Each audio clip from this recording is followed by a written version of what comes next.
Hi everybody, Jake here. Hope everyone's doing well today. Today we got Ohio State Buckeyes versus the Texas Longhorns preview prediction, so let's go ahead and jump into this.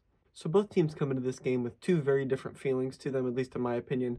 The Buckeyes come into this game off a 41-21 win against the Oregon Ducks in Pasadena, which was a slaughtering. It wasn't even close. Wasn't particularly close at any point throughout the game. And then Texas comes into this game with after a 39-31 win against Arizona State here in double overtime, which I said briefly in my Oregon Ohio State video whenever I was talking about that Texas looks like food right now. They look like a prey animal, and they do. They don't look like they're playing their best football right now. They don't look like the best team right now. They don't look like the best version of Texas coming into this game. So the scouting report on Texas, they got Quinn Ewers at quarterback, Quintravian Wisner and Jaden Blue at running back. They kind of run a tandem thing there. And then at wide receiver, they have Matthew Golden, Isaiah Bond, and Gunnar Helm at tight end. Texas is a good team. I'm a believer that Texas is much better than they've shown the last couple games. They did come in off a great win against Clemson. I will give them that. But Arizona State, it raises a lot of questions coming into this game for the Longhorns. Funny enough, you kind of have some drama in this one, even more drama than you saw in the Oregon game. Oregon and Ohio State. The drama with that one is Oregon had beat Ohio State earlier in the year, and then they didn't get to play in the Big Ten Championship. Coming into this one, you have a couple things. Quinn Ewers, former Ohio State Buckeye, transferred out, and then you have Will Howard come out and talking about how Texas was the only team he didn't beat, yada, yada, yada. So, funny enough, you do have a little bit of drama in this game. And to me, it just feels like Ohio State versus Texas. It's almost like it's just a pinnacle. It's a very cool matchup, if that makes sense, a historical matchup. So for most of this year, I've been very fond of Texas from afar, with their offensive line probably being the most impressive thing to me with Kelvin Banks, DJ Campbell, Hayden Connors, and Jake Majors. I look at Texas and I can appreciate a team that likes to run the ball the way they do, and I look at their offensive line and say, yeah, that's got to be one of the best teams in the nation, best running teams in the nation, and with Quinn Ewers at quarterback, Quinn Ewers doesn't feel like a huge playmaker to me, but he feels like good enough to get you to the next level. So I've been very fond of Texas most of the year. And then Ohio State, it has felt like all year you're waiting for the Ohio State game. And with the Tennessee game and the now Oregon game, it feels like Ohio State is playing to the top of their ability in this one. And Texas, not so much coming in off that close win against Arizona State when it really doesn't feel like Texas deserved it. It feels like they missed a targeting call, and they got that 4th and 13 in overtime at the goal line. It was just a lot that you feel like Texas, like, you kind of squeaked by, and you're limping into this game, and that's why I say they just look like food to me in this game. And you have to imagine that Ohio State's just chopping at the bit to get to these guys right now. The game is in Dallas, so I'm curious what the crowd is going to look like in this one. Ohio State always travels well, historically travels well. In the game against Oregon, you saw at least 50-50 Oregon-Ohio State fans in this one. Dallas, I have to imagine that Texas fans are going to show up in this one, and it's going to be a more Texas crowd, 70-30, 60-40 maybe, in regard to that. But key points I wanted to talk about in this one, and the thing that jumped off the board to me whenever I look at Texas throughout this year, is when they can't establish a run game in games, they seem to struggle. You saw that happen against Georgia both times that they played Georgia. For whatever reason, they could not get a run game going. And like I said earlier, I just look at this offensive line, and I wonder how you can't run the ball on everybody you play. Georgia, October 19th, that was in Texas. They lose 30-15 to Georgia, putting up 29 rushing yards. You just can't do that. You have to be able to run the ball effectively, especially if you have Quinn Ewers at quarterback. I'll get to that point. But then December 7th, they play against Georgia again in the SEC Championship. They lose 22-19 in that slow, weird game that was. Carson Beck went out. They brought in Gunnar Stockton. It was just a weird game. Georgia wins that game. Texas puts up 31 rushing yards. They just couldn't get anything going. And this is the biggest point to me, is if Texas wants any chance of winning this game, they have to be able to run the ball on the Buckeyes. Even against like Arizona State, I look, They had 53 rushing yards against Arizona State, and there's just no excuse for that. You're a better team than Arizona State. They had no business being in that game. You leave them around, they hang around, they probably should have beat you, and you feel lucky to be here. So I look at the key wins for Texas that they've had over the year. Against Clemson, 292 rushing yards. Against the team up north, 143 rushing yards. And games against like Florida, they put up 210 rushing yards. So the biggest thing for Texas coming into this game is they have to be able to run the ball. Now this flips me over to Ohio State here.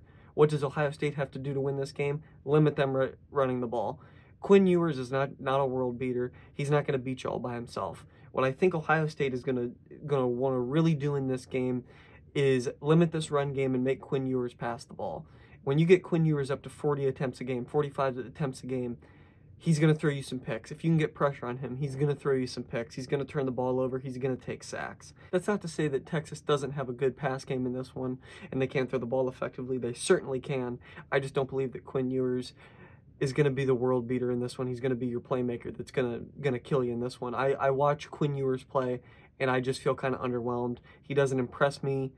He's a good enough quarterback, but I'm just not impressed by Quinn Ewers. He doesn't scare me in this one. That takes me over to Ohio State, and what do they have to do effectively in this game? I believe Ohio State has to come into this game and just get ahead early.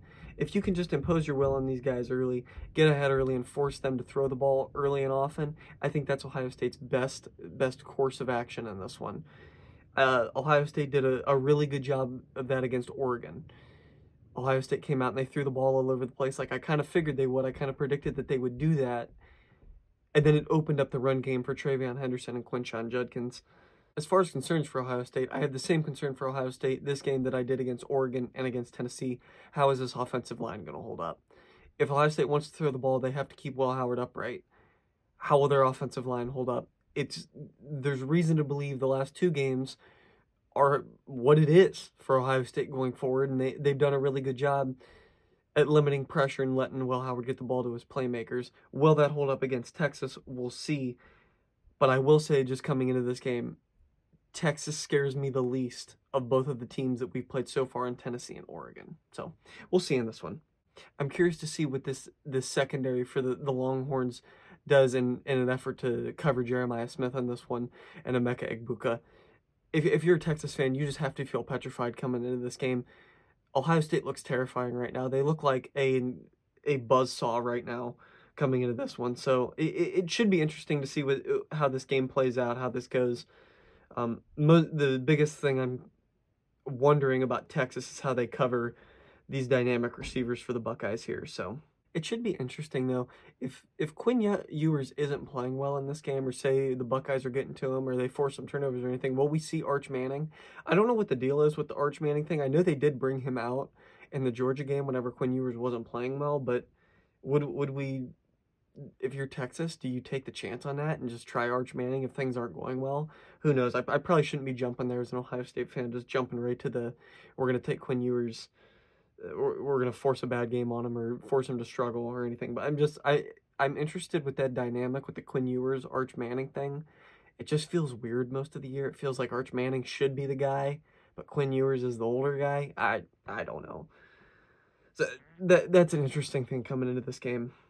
Ohio State comes into this one as a 5.5 point favorite over the Longhorns in this one, and the over-under sits at 53.5, which feels like a pretty good over-under in this one. I'm hesitant to say that Ohio State's going to blow out Texas or beat them by a ton like they have against Oregon and like they did against Tennessee. In what's probably going to be a somewhat hostile environment in Dallas, you're going right into Texas's backyard in this one. I'm just hesitant to say that Ohio State runs them off the field like they have in the last two games. This is a huge game. It just feels like this game's going to be more low scoring. I think game script in this one, Ohio State is going to be able to throw the ball effectively. I don't look at any secondary in the nation, even the rest of the way, whether it be Penn State, Notre Dame, Texas, whoever it is. I don't look at any of them and say, yeah, that's going to be the secondary that's going to slow down Ohio State. I just don't believe that there's one out there. I don't think there's been one out there all year, and now they're just unlocking that. I think Ohio State's going to do a fine job throwing the ball. I think it'll open up the run game enough for them, but I think Ohio State is not going to have an issue scoring points in this one. Defensively, we'll see what they do, but if they can limit this run game, I think they definitely take care of Texas in this one. I would say my final score prediction, Ohio State wins this game. They cover the spread, and they'll take the over on the over-under here. I think Ohio State wins this game 34-24 in that area. And this one, it just doesn't feel like Texas has enough to win this game, and it feels like Ohio State's just firing on all cylinders. I don't think it's going to be a 20, 25, 30-point blowout like the talking heads in the media say or Ohio State fans say right now, but I think Ohio State handles this one. I think it feels not comfortable, but it feels like Ohio State's in control most of this game.